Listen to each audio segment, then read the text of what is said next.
La experiencia que tuve es una experiencia que ocurrió en 2008, el día 31 de octubre. Ella comenzó, no fue solo en un día, ocurrió a lo largo de un periodo de 15 días. Inicialmente estaba empezando a viajar hacia la costa. Un viaje tranquilo, de fin de semana con la familia, no tenía ningún problema. Y en el camino nos detuvimos a tomar agua antes de comenzar realmente el viaje, allí en la avenida Bandeirantes. Y cuando bajé del auto, mi esposa estaba conduciendo el auto, mi suegro estaba en el otro auto, nos detuvimos. Cuando bajé del auto, fue como una película en la que la persona se distancia de mi suegro que estaba frente a mí y yo lo veía como si fuera a través de un túnel, comenzó a alejarse y no podía moverme. Perdí las fuerzas. Con mucho esfuerzo, llegué hasta él. Lo llamé y dije, mira, está pasando algo. En ese momento, nos detuvimos. Tomamos agua y empecé a sentir mucho dolor en el pecho, algo punzante. Los dolores eran insoportables y decidí ir al hospital. Dije, entonces vamos a parar el viaje. Necesito ir al hospital. Mi suegro continuó con el viaje y yo fui al hospital. Bajamos por la avenida Bandeirantes, fuimos a un hospital que está allí en la intersección de la avenida Bandeirantes con la avenida Santo Amaro. Había un tráfico malo de viernes, ese tráfico de Sao Paulo, que no avanza, y yo iba quedando cada vez más. Además del dolor en el pecho, mi pierna derecha empezó a entumecerse, como si fuera un calambre, hasta que no la sentía totalmente. No era calambre, no la sentía. Golpeaba y era como si golpeara a madera. Allí casi tuve una sensación de desmayo. La sensación era que iba a morir. Logramos llegar, así casi realmente estaba, solo no me desmayé por el dolor. Cuando bajé del auto, la pierna que estaba entumecida no podía caminar. Salí saltando del auto hacia la sala de emergencias. No tenías fuerza alguna en esa pierna, ninguna. Arrastré la pierna aterrorizado, porque imaginaba que estaba teniendo inicialmente un derrame, algún tipo de ACV, algo, porque mi padre había tenido esa experiencia con mi padre, y pensaba que tal vez era algo congénito. Entré al hospital, en el hospital comenzaron los preparativos para hacer exámenes de sangre, etcétera. Y yo muriéndome de dolor, gritando. En la sala de emergencias no me prestaban atención. Eso duró unos 15, 20 minutos. El personal solo venía a pedirme que dejara de gritar. Pero yo estaba como si tuviera un cuchillo en el pecho, como si me estuvieran abriendo todo el tiempo y no podía parar. Hasta un momento en que tuve ganas de ir al baño. Sentí un gran vómito, fui al baño y literalmente vomité. Y en el momento en que lo hice, sentí alivio. Fue un alivio, fui calmándome, paró esa sensación. Y en el hospital, en la sala de emergencias, entendieron que había tenido un pico de ataque histérico. Un ataque histérico y que no era más que nerviosismo. Bueno, fui a casa, terminó el viaje, volví al apartamento donde vivía en ese momento. Al llegar allí, me fui a acostar. Cuando me fui a acostar, no podía dormir porque cuando ponía la cabeza en la almohada, literalmente sentía el flujo de sangre en mi cuerpo. Hacía ruido, hacía así, era un soplo, ¿no? Un soplo muy fuerte. Y eso me molestaba y dije, no puedo quedarme acostado. Me acosté en un sillón parecido a este y allí pude dormir, descansar. Estaba exhausto. Y pude dormir así. Al día siguiente, fuimos al parque de Ibirapuera a descansar. Se cambió la programación. Fuimos al Parque de La Paz, ese ambiente grande, y yo siempre con mucho cansancio. Literalmente, me arrastré hasta el parque para tomar sol. No estaba bien. Dije, no estoy bien todavía. Pasó el domingo. El domingo estuve descansando en casa, y en ese momento vivía al lado del Parque Trianón, en la Alameda Yaú. Y el camino que siempre hacía llevaba a mi esposa caminando hasta su trabajo en la calle Ministro Rocha Acevedo, a 2 cuadras.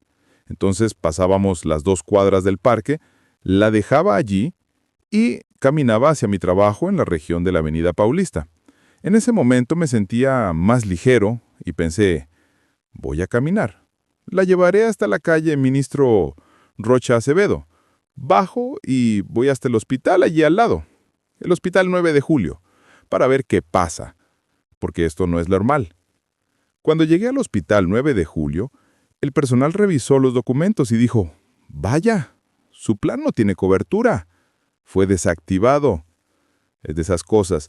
Tenía derecho al hospital, pero no al servicio de urgencias. Entonces no podía hacer los exámenes o intentar usar la primera atención. Pensé, bueno, está bien, no hay problema. Iré caminando hasta el Santa Catarina.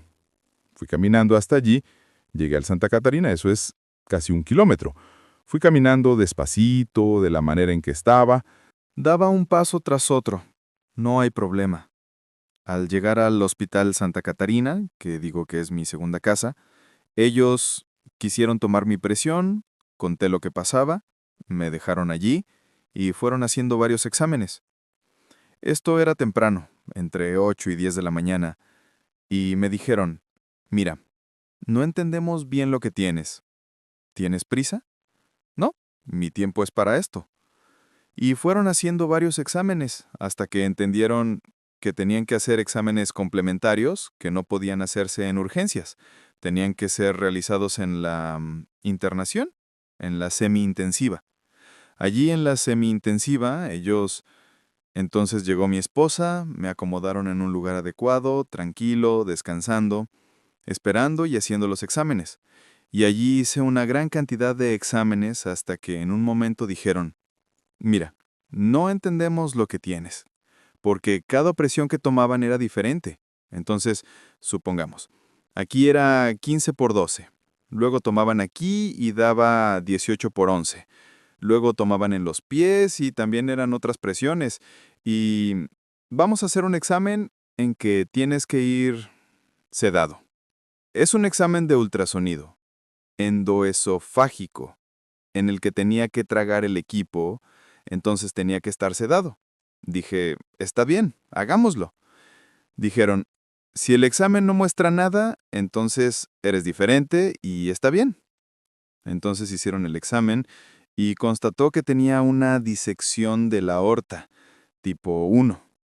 La aorta tiene la pared de la arteria, ¿no? Y ella, en lugar de romperse como si se abriera una manguera, lo que sería muerte súbita, se rompió paralelamente a lo que llaman luz. Abrió una capa, se abrió, y en lugar de salir al exterior, volvió, es lo que llaman luz falsa. Queda un camino paralelo del flujo sanguíneo. El médico inmediatamente al identificar eso y yo sedado, hizo todos los procedimientos, llamó al equipo y demás. El médico me preguntó si había tomado algo diferente. No había tomado. Había tenido un ataque. Luego me informaron lo que pasó fue un problema congénito. Mi arteria es un poco más estrecha. La pared de la arteria es más estrecha que en otras personas, y eso facilitó esa ruptura, junto con un pico de presión. Y ya fui directo, ni me di cuenta. Cuando yo, así conscientemente, volví, ya había sido operado. En ese periodo entre la operación y volver, ahí es cuando ocurre el relato específicamente de la experiencia postmuerte. Después de la operación, cuando volví, ahí es cuando comenzó la experiencia que quiero relatar. Yo estaba en la habitación de recuperación, después de la cirugía, totalmente sedado, con anestesia, pero despierto. Sentía que estaba fuera del cuerpo. Literalmente miraba mi cuerpo en la cama, los médicos trabajando, los monitores, escuchaba las conversaciones, podía ver todo con claridad. No había dolor físico, era una sensación extraña de ligereza total. Mi percepción no era limitada al tiempo, todo parecía simultáneo. Podía recordar el momento antes del hospital, el tráfico, el dolor, todo estaba presente como si pudiera ver varias escenas a la vez. De repente sentí que me movía hacia un túnel oscuro, profundo, pero no era miedo, era como si me arrastrara hacia un punto de luz. En ese punto de luz sentí paz, una sensación de amor absoluto, indescriptible. Fue como si todas las preocupaciones, miedos y dolores desaparecieran de golpe. Allí sentí que podía comunicarme sin palabras. Entendía cosas que nunca había comprendido. Fue un entendimiento profundo sobre la vida, la muerte y la existencia. No era una voz que escuchaba, sino un conocimiento que absorbía instantáneamente. En ese momento vi figuras que reconocí como familiares que habían fallecido. No había miedo ni tristeza, solo una sensación de bienvenida y aceptación. Ellos me mostraban señales de que todo estaría bien, que mi viaje aún no había terminado. Sentí un fuerte impulso de volver, una elección. Pude sentir que mi cuerpo necesitaba seguir viviendo, que había cosas que debía hacer, experiencias que debía vivir. Fue una decisión consciente, no forzada, pero profunda. Volver a la vida física. Al regresar a mi cuerpo, sentí un shock inicial, pero también un alivio inmenso. Todo era vívido, claro, más intenso que antes. Los colores, los sonidos, incluso los detalles más pequeños tenían un impacto más fuerte. Cada latido de mi corazón parecía un milagro. Desde entonces, mi percepción de la vida cambió radicalmente. Entendí la fragilidad de la existencia, la importancia de cada momento y la conexión profunda entre las personas.